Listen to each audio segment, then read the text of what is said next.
Welcome back. It's me, Mitchell Wagner. Now, if I wanted students to understand what academic vocabulary is, I would say something like this. Academic vocabulary will be words that you don't always hear in everyday conversations. Now, unless someone was trying to be funny, you wouldn't hear him say something like, "It is so cold today. I wish we lived in a different biome." In reality, you might only see the word biome in a biology textbook or in a test or a worksheet. Academic vocabulary is almost like learning a new language in ways. Terms like angular bisector or cytoplasm are not words we learned from our parents when we were toddlers. We often learn them in the classroom from teachers or on the fly when we're trying to understand the text from a science book. Academic vocabulary is extremely important, and if students don't learn it, they won't understand the world around them. Students who have large vocabularies can understand new ideas and concepts. They can also build connections between these ideas. It kind of reminds me when I go to a country that does not speak English. Like when I went to Denmark, there would be words that I understood or caught on too fast, but there were so many words that I did not know, and it almost felt helpless. It isn't so bad when I go to Portugal because I can understand much more Portuguese and I can get by without Googling or asking for help most of the time. Because of this, I can understand the culture much better, the little nuances and everything. So when students have this academic vocab in their database, ideas and concepts come much easier. I think one of the biggest challenges when it comes to the different levels of academic vocabulary that students have is trying to help the ones who are really struggling. I have mentioned before that reading and vocabulary has always come easy to me. If I did not have to figure out how to learn this, how can I figure out how to teach it? As for the different challenges students will face from topic to topic, I will obviously be more prepared to teach some than others. Language arts, English, reading, history are topics I've always done well at. Math and science, on the other hand, not so much.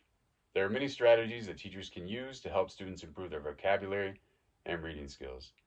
Phonemic awareness is the ability to perceive and manipulate sounds. Phonemic awareness stands out to me because I have noticed many of my students spell words wrong because of the way they are hearing it and how they translate what they hear onto paper. Phonemic awareness is important for early literacy because it is detrimental in understanding the words we see printed are connected to sounds we are speaking. Rhyming is a great tool to understand phonemic awareness. It allows students to play with words and try new things out. Decoding word patterns is also helpful. This is something I've done while learning Portuguese and has sort of unlocked hundreds of words I did not know before. For example, adding mente, M-E-N-T-E, to a word like rapido or certa turns the word into rapidamente or certamente. To translate this, quick and certain become quickly and certainly. This can be done to so many words, and English has equivalents to this. I know from experience that learning high frequency words is important to literacy. When I see a word that I did not previously know, I need to read or hear it 5 to 6 times before I really have it in my database. Cementing these words early on can make reading comprehension so much easier. Modeled fluent oral reading is important too. I was assisting a teacher with her business class earlier today, and we learned the term laissez faire.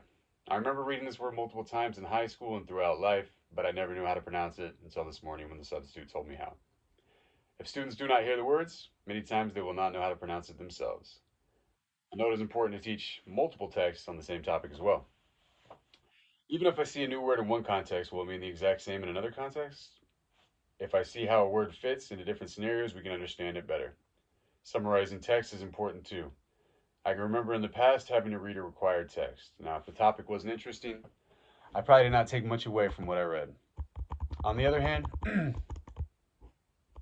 on the other hand, if I need to summarize the information, I will be more deliberate with what I read and how I process that information.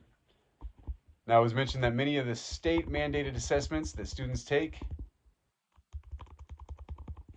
contain general academic vocabulary such as compare, contrast, summarize, paraphrase. I think one way of teaching this is just to incorporate it as an everyday lesson. I promise I will stop talking about learning Portuguese soon, but for now, I try to learn a new word or phrase every day, practicing it throughout the day for memory retention. I can present the class with one word a day, telling them the meaning and reviewing it at the end of the day, as well as at the end of the week or month. Like I said, learning a new word for me takes hearing or reading it 5 to 6 times. If I can remind the student of the word 5 to 6 times throughout the month, my hope is that they will have it in their database until the end of times. So that was just a brief overview of some things that I've learned this week on how to help.